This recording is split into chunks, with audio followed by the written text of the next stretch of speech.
Good Morning Business, le débat.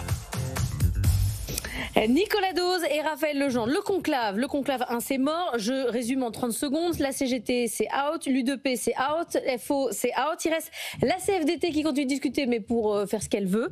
On est sur un conclave 2. À quoi on joue franchement sur les retraites? À quoi on joue? J'ai plein de confrères qui ont signé des papiers aujourd'hui sur le conclave. En fait, vous les lisez, c'est le Schwarz généraliseur, personne ne sait. Alors à quoi on joue? On joue un peu à qui par pair. Qui par pair. La CFDT vous dit ça ne change rien à notre position, le fait que la CGT, nous on est là et on reste. Le MEDEF vous dit pas question de partir. Enfin, sauf si d'aventure il y avait un risque de remise en cause de l'équilibre financier. Après, on joue bien sûr à Patouche aux 64 ans. Enfin, c'est un secret de polichinelle. Le truc était annoncé dès le départ sur la borne d'âge. S'il était à peu près évident que ça n'allait pas bouger cette borne d'âge, le mot d'ailleurs abrogation avait été supprimé du discours politique il y a un petit moment avant de donner une pseudo-main aux partenaires sociaux.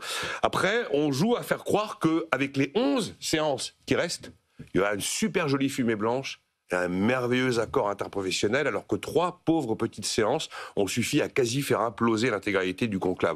On joue aussi à qui veut censurer Bayrou. Faut pas oublier que cette histoire de conclave, c'était quand même un peu la police, l'assurance vie de François Bayrou. C'est l'un des trucs qu'il a lâché au PS pour avoir un accord de non-censure. Et vous avez vu que le RN, qui est pas très très tendre sur la question des retraites, a quand même laissé entendre que l'avenir de François Bayrou pouvait s'assombrir à cause de cette histoire. C'était Sébastien Chenu sur BFM TV. Mais on joue aussi quand même avec la mère des réformes structurelles. On joue avec 17 millions de retraités, on joue avec 390 milliards de dépenses annuelles.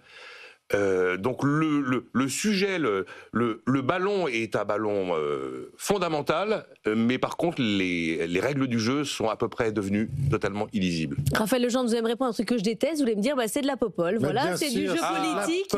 Parce que la vraie question en fait c'est à quoi joue François Bayrou. C'est quand même lui qui a mis le bazar dimanche dernier en disant les 62 ans c'est niette. Pardon, mais il dit l'évidence.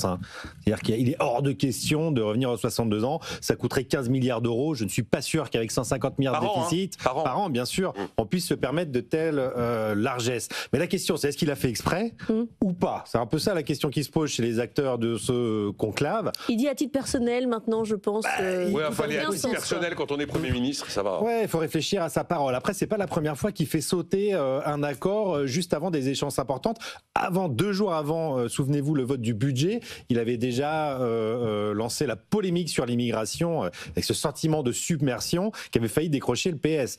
Bon, là, il a répondu un peu rapidement à une question. C'était juste après une attaque d'Édouard Philippe, un peu ad hominem sur François Bayrou. Il a peut-être eu un sursaut d'orgueil en disant mais non, il n'est pas question que ça parte complètement dans le décor. Évidemment que c'est pas 62 ans. La communication n'était pas totalement maîtrisée, certes. Maintenant, franchement, on est parti dans un drama.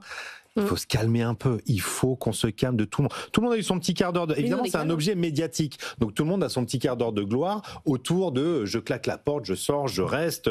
Hier, c'était Marie-Lise Léon. Hier matin, je suis la salle. Oui, je suis la seule adulte. Sophie Binet, hier soir, peut faire un 20h sur France 2 en disant nous claquons la porte, on se fiche de nous. Il m'avait comme un prince. Avant, c'était, oui, c'est un peu ça.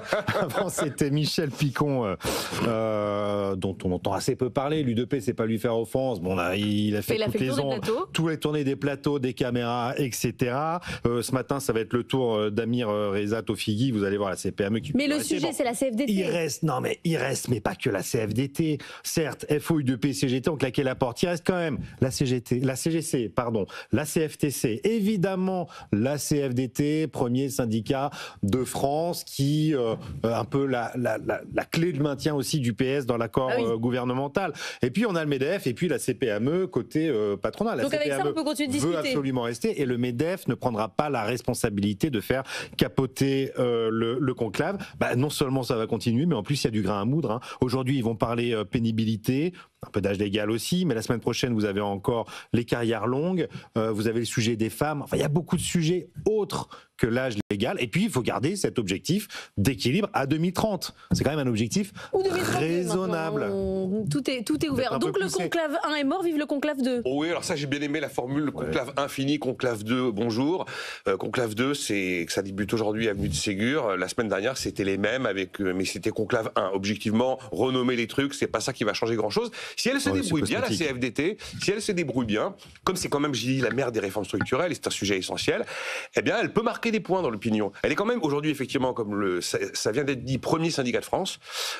Si la CFDT peut arriver, effectivement, avec des avancées sur la pénibilité, des avancées pour les femmes, des avancées sur plein de sujets, la CFDT peut en retirer, finalement, quelques bénéfices. Et arrêtons un peu le cinéma, quoi. Ah, moins de politique, moins de politique, peut-être. Moins de politique, il y a du fond, il y a des vrais sujets de fond. On peut l'appeler conclave 1, 2, 3, 4, tout ça, c'est du marketing. C'est des partenaires qui discutent ensemble de l'avenir, de nos pensions. Il y a un vrai sujet. Je vous rappelle que c'est plus conclave, hein, c'est représentation paritaire permanente. Et comme c'est imbitable, personne ne l'a utilisé. Ça sera conclave forever. Voilà, conclave forever. Ici, on continue. Merci à tous les deux, on se retrouve demain.